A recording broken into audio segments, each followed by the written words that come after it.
Every person has to know that his parnasah, that his income is already predetermined from Hashem, and that's said already on Rosh Hashanah. Now many people say, Rabbi, what do you want from me? This is my business. The only way I can make money is if I'm a crookster. That's the only way Hashem gives me money. So says the great Rabbi, he says, you want to know why you think you can only make money because you're a crookster? Because that's how you've been making money. You've been taking money in a crookster way, so now you make money via crookstery. But if really a person had the trust in HaKadosh Baruch Hu, he wouldn't have to crook anything, and you know something? He would get it in a perfectly legal way. Listen to this story, Mr. Arkady. Yes, sir. This is a fundamental lesson.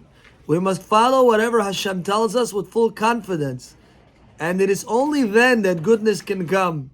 When I was in 7th grade, says the Rabbi, I wrote a book report about an infamous mobster, Lucky Luciano.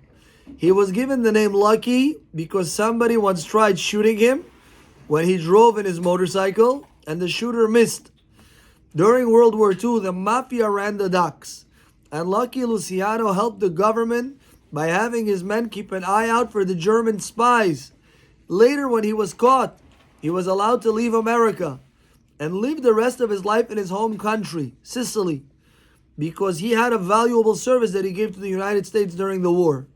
This story is often told as an analogy to the concept of even if we are guilty of sins, we can earn a lighter punishment if we work for the Jewish people, if we work for Klal Yisrael, if we provide an important service for the nation. Once toward the end of this guy's life, he was a mobster, a gangster, a robster, all the words stirs, infamous. At the end of his life, a certain writer had an interview with him and asked him, what is your takeaway message after all of this?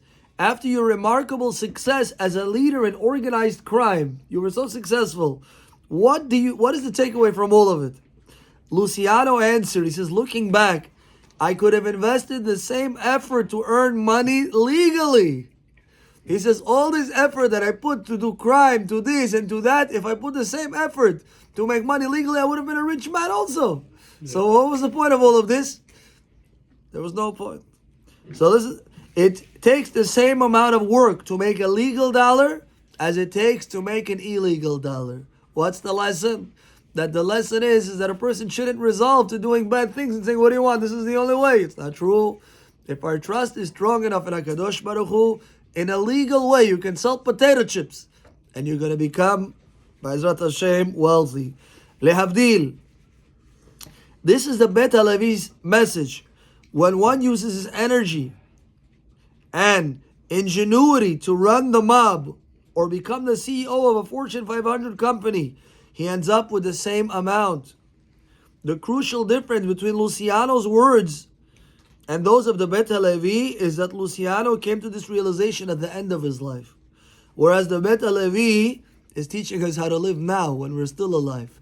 You don't have to put energy into bad things. Put the same energy into good things and you're going to get good results. The lesson, the parnasah is determined. We have to stand strong for the values of the Torah Kedosha to realize that Hashem Yitbarach is in full control in totality. Hazaku Baruch. We are today